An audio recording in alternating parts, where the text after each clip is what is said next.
Hey there, fellow travelers and digital nomads. Mark here with Wolters World, and today I want to talk about are things that nobody talks about when they talk about living the digital nomad lifestyle. Because when you go online, you'll see all those IG pics of their feet dangling off from their van looking at this beautiful lake they're at, or they show them surfing, or, oh, we found another, cute little internet cafe to do our work in. You see those things, and that's the fun part of it. But the thing is, there's a lot of not fun parts of it, and I've done that lifestyle. I have lived that lifestyle before, and I'm going to tell you there's things that people don't bring up, and the biggest one out there is just, you're going to be lonely. It is a lonely life being a digital nomad because you are by yourself going around, right? And yes, you can make some friends when you travel, but a lot of times it's just other digital nomads, and they're nomad as well, so they only stay a little bit of time and they leave. So you have more meetups, and you'll see this online. Oh, I had a great meetup with people. A meetup isn't a date. A meetup isn't hanging out with friends. A meetup isn't like going to a game and like bonding. It's a meetup. It's more like a business transaction, and therefore you get very lonely. And the reason why I'm filming this here in Lisbon at the expo, my first year here, I actually lived right over there, like right past these buildings over there, and I would come and have dinner by myself night after night after night at the expo, sitting there having my toast with goat cheese and honey at the Irish pub alone. And I'm telling you, I mean, it's one thing if you're eating lunch alone every so often, or dinner alone so often. Sometimes you like that, like, oh, get away from my friends and family, just like me and my meal, and I don't have to worry about anything. That can be fun. But when it's again and again and again, that loneliness really hits you. That's why depression and sadness really can be overwhelming for some people that do the digital nomad lifestyle. And that's why they stop. It's just the loneliness is out there because it's hard to make friends. I mean, I'm going to tell you right now, celebrating your birthday and no one's around, celebrating an important holiday to you and nobody's around, that hits you right here. Yeah, I remember I was living in Lithuania and it was Christmas Eve. I didn't have friends to do anything with. I couldn't get home to see my family. I was literally sitting in my apartment watching DVDs of Christmas movies. Thank God, one of my coworkers, she gave me a call. She's like, hey, would you want to come over to our house? Like, she felt pity for me, so I had something because it was like the most depressing Christmas ever. I think that's just the biggest thing, is that loneliness you get when you do these things, okay? So I want you to be aware of that one because that is the elephant in the room that nobody talks about, okay? Now, the second thing that people don't mention about this is you do miss your friends and family. Because here's the thing. Yes, people talk, oh, we can Zoom, we can FaceTime each other. Yeah, you can. But here's the thing. I'm a 6-hour difference from my family. If I want to have like drinks with my buddies online, they're not going to drink at 2 in the afternoon. Okay, they want to drink at 10 at night. Well, that's 4 in the morning for me. It doesn't always work. And here's the thing. I know during the pandemic, a lot of us got used to like drinks on Zoom and things like that. But now people have moved on. Life is back to face-to-face stuff. And that makes it even harder to build up those friendships. But also when you miss your family, like I know one of the reasons we moved back to the US is our parents were getting older and we wanted to be there with them. We wanted our kids to have experiences with them. And if you're not there, you're not having those experiences and your family moves on, your friends move on. You may think, well, I'll just go back and everything like it was. No, people develop other relationships and that loneliness can be bad even when you go back. Okay, so I just want you to kind of think about the loneliness and then, missing your friends and family. And then another tough thing is just finding a good place to live can be tough. Like Portugal is super popular for digital nomads because it's affordable. The people are super nice. They've got great internet. I mean, it's just fun food. I mean, you got a great place here, great weather. You have those. But you notice if you want to be a digital nomad, you kind of feel like you have to go to different places. And if you're a digital nomad and you just stay in one place for 2 years, 3 years, is that really a digital nomad or is that just somebody that's working in another city? And that's just it. So you got to think about things like the safety of the city you're going to go to, the internet connections that are there. What else is there to do there? What else can I work with there? Okay, so there's things you got to think about. Because though you get 16 shots of the beach when you're going out there, if you don't have internet to upload, it doesn't help you really grow your Instagram or your vlog or your blog. So that's one thing you kind of think about is where am I actually going to live? And kind of reinforcing this, the next thing I want to talk about is just finding a good, fast internet connection. This is one of those things is I know when we've gone around the world, sometimes I actually checked into a hotel that has fast internet just so I could upload videos and upload material. And if you're doing digital nomad life and you've got to Zoom with clients, you've got to send off big projects that are gigabytes in size, and you're at like basically a hostel level internet, I mean, it could take hours for a file to upload and then it might fail. I mean, I've had this problem myself. I was staying in a nice hotel in Barcelona before, the internet was crap.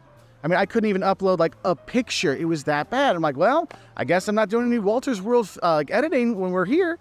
And so that's one of those things. So that's why it's important to look out what places do have that good internet. That's why I like Portugal, because they have fast internet all over the country. So it makes it perfect for a digital nomad. And the thing is that good internet, that's why you see so many people like camping out at Starbucks and at a local cafe that has good internet. They know they just got there with their laptop and they just sit there all day. And the problem is with that, it leads to our next thing, is that locals resent you, or locals may actually hate you.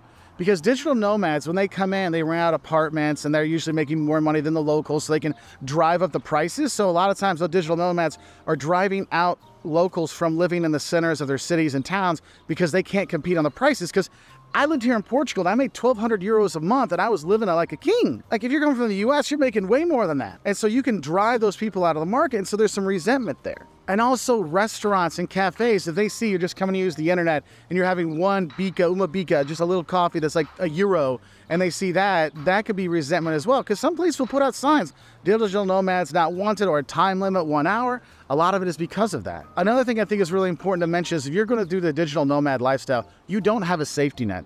There's no parent you can go see, no friend you can go stay with if something happened, because you know what, sometimes bad things happen. I'm not gonna lie to you. Sometimes bad things happen when you're a digital nomad and you've got no one to turn to. You don't know how the system works in the country. Who do I call? The police, the ambulance, lawyer? What do I do?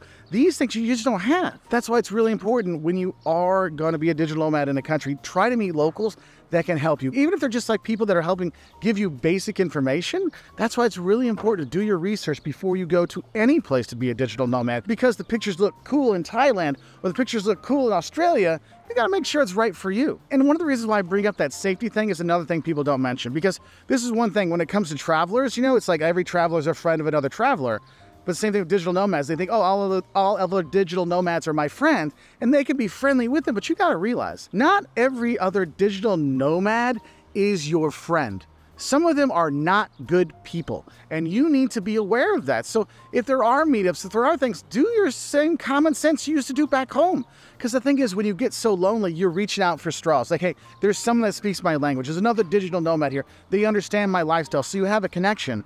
But open your eyes. Don't be like blind, like, yes, I'm gonna be so happy to meet them. Just think about that, because you know, look online. You'll see some really not fun stories about digital nomads meeting up with other digital nomads. And I'm not saying it's all bad. There's some fantastic things. I had a great time being a digital nomad. I would do it again in a heartbeat, no problem. But I just want to get you kind of thinking about these things because no one talks about it. But honestly, though, I think it's important to mention it's just not as romantic as people think. I mean, dealing with the cable company in Portugal to get that internet, getting my bank account set up, transferring money to get places. I had an allergic reaction to the soap for my clothes. And I'm like, which doctor do I need to go to? Do I go to a normal doctor? Is it a dermatologist? Do I need a specialist? Insurance is a whole other issue you got to think about when you're going to be abroad. And that romantic side of things, they don't really talk about. So you want to be aware of that, because it's not just, oh, look, I'm getting my great Instagram pictures. No, there's a lot more to it. And the thing is, when I talked about the loneliness and I talked about lack of friends, there's also this part. Finding love life when you're a digital nomad is kind of tough. You know, I talked about the loneliness and hard to make friends and find friends,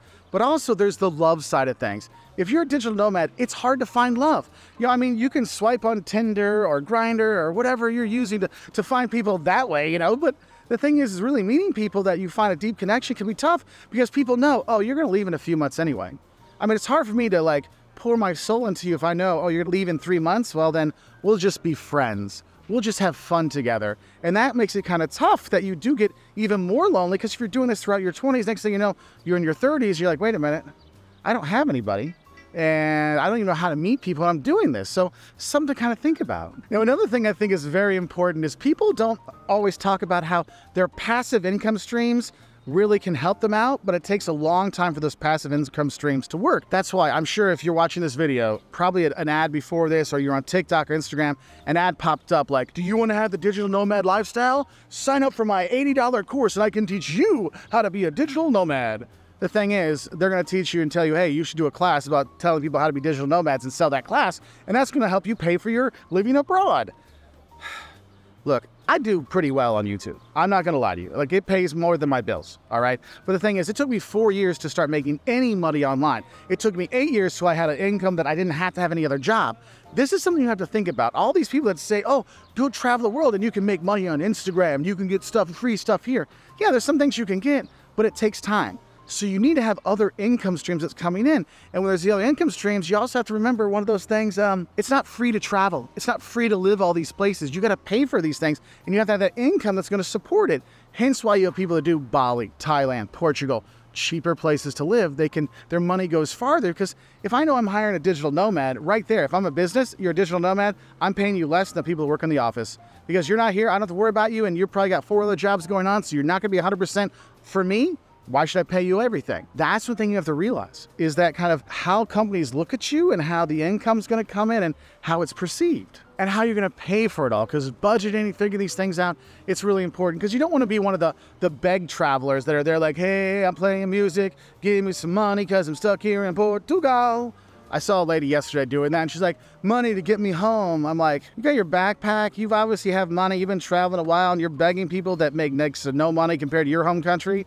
Again, going back to locals resent you and don't like you, something you want to think about. And the thing is, I'm not giving you this list of like things that people don't mention to scare you off from being a digital nomad.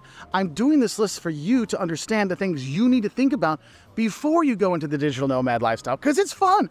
I love doing it. But you know what? I love being back with my family, and I do have a wife and kids, and my parents are still alive, thank God. You know, like, we have those things to enjoy back home, but I still kind of go, you know what? Maybe we could move back to Portugal.